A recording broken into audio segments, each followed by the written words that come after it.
dx by root over ax plus b। বুঝতে পারছো এটা কি করতে হবে?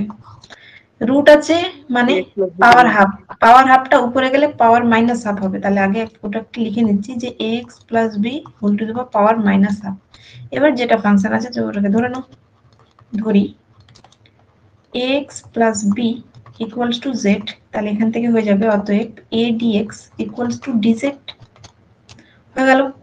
তাহলে এবার dx এর ভ্যালু 1/a, অতএব dx equals to, আচ্ছা এখানে dx থাকবে একটা 1/a dz। এবার রিপ্লেস করবে, তাহলে ax plus b কে z ধরেছি, তাহলে এটা হয়ে গেছে z to the power minus half, আর dx এর ভ্যালু 1/a dz, তাহলে 1/a টাকে বাইরে নিচ্ছি, এটা হচ্ছে dz। এবার এর ইন্টিগ্রেশন জানি কারণ আমরা x two the power n dx এর ফর্মুলা জানি, ঠিক আছে? এর ফর্মুলা হয় যেটা পাওয়ারে থাকে সেটা যোগ 1 বাই ওটা দিয়ে আবার ভাগ, তাহলে এখানে আমাদের ফর্মুলা হবে, ইন্টিগ্রেশন যখন করে দেবো তখন আর সাইন দেবো না ইন্টিগ্রেশন, ঠিক আছে?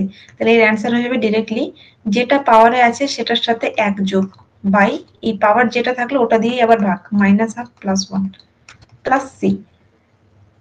এবার একটু ক্যালকুলেশন করে নাও, তাহলে কত হবে 1/a, 1 থেকে হাফ বাদ রুট জেড, জেড এর পাওয়ার হাফ বাই 1 থেকে হাফ বাদ মানে এটা প্লাস সি।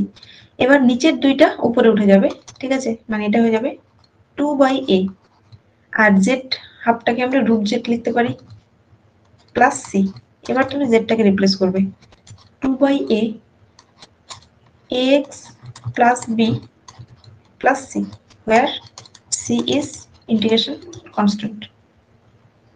10 এর 1 গেল 10 এর 2 হবে, সিমিলার অঙ্ক